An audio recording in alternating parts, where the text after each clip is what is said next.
Assalamualaikum warahmatullahi wabarakatuh. Saya Lucy Rizky Amelia dengan NIM 2009448 akan membahas mengenai penilaian eksternal. Sebelum membahas lebih lanjut, kita harus mengetahui dulu apa sih audit eksternal itu. Audit eksternal ini membantu perusahaan dengan cara mencari dan menilai hal-hal yang terjadi di luar pengendalian perusahaan. Tujuannya adalah untuk mengembangkan daftar peluang yang terbatas yang dapat menguntungkan perusahaan dan ancaman yang harus dihindari. Lalu gimana sih cara untuk melakukan audit eksternal ini? Audit eksternal memerlukan partisipasi luas dari manajer dan juga karyawan agar dapat memahami dan berkomitmen pada proses manajemen strategis. Nah, melalui keterlibatan ini, individu dapat berkontribusi dengan ide-ide mereka serta memperoleh pemahaman yang lebih baik. Proses ini melibatkan pengumpulan informasi dan intelijen kompetitif tentang berbagai aspek seperti ekonomi, sosial, budaya, demografi, dan juga lain-lain. Setelah itu, karyawan harus mengirimkan laporan secara berkala ke komite manajemen yang melakukan audit eksternal. Pembahasan selanjutnya yaitu pandangan organisasi industrial. Michael Porter berpendapat bahwa kinerja organisasi terutama akan ditentukan oleh kekuatan industri.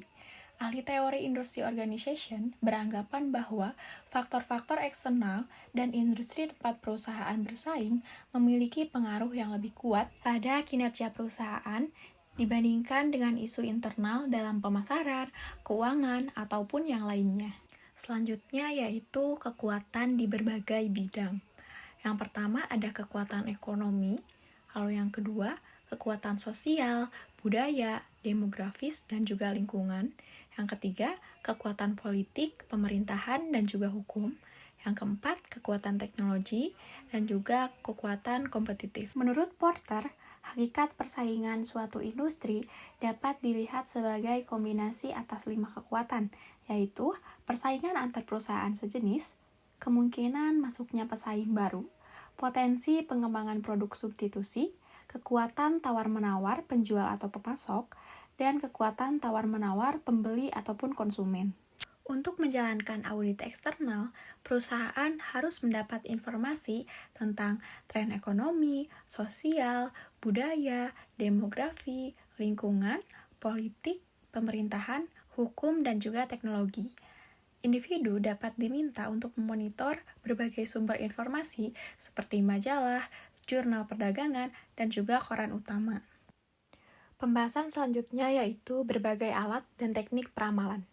Peramalan atau forecast adalah asumsi dasar mengenai tren dan kejadian di masa depan. Pembuatan ramalan merupakan sebuah aktivitas yang kompleks karena berbagai faktor seperti inovasi teknologi, perubahan budaya, produk baru, layanan yang lebih prima, pesaing yang lebih kuat, pergeseran dalam prioritas pemerintah, pergeseran nilai-nilai sosial, kondisi ekonomi yang tidak stabil, dan kejadian-kejadian yang tidak diprediksi sebelumnya. Dengan mengidentifikasi kejadian-kejadian di masa depan yang dapat memiliki dampak besar terhadap perusahaan, dan dengan membuat asumsi-asumsi yang masuk akal mengenai berbagai faktor ini, para penyusun strategi bisa menjalankan proses manajemen strategis.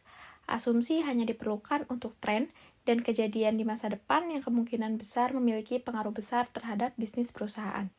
Asumsi ini berfungsi sebagai tempat pemeriksaan terkait validasi strategi.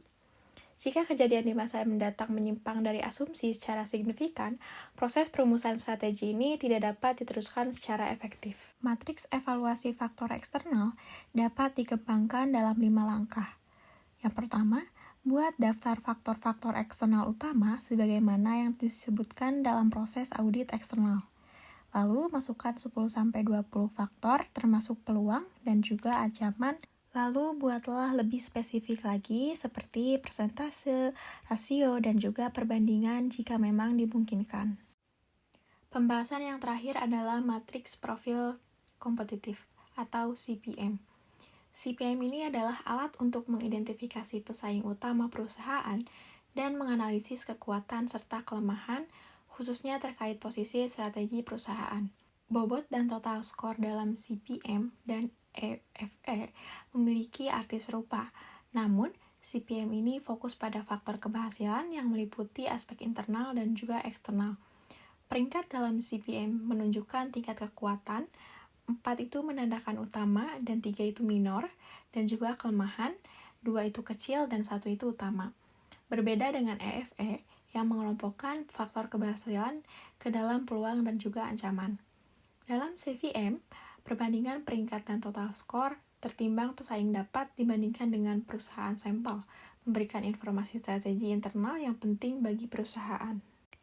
Sekian pembahasan dari saya, mohon maaf apabila terdapat kesalahan kata. Wassalamualaikum warahmatullahi wabarakatuh.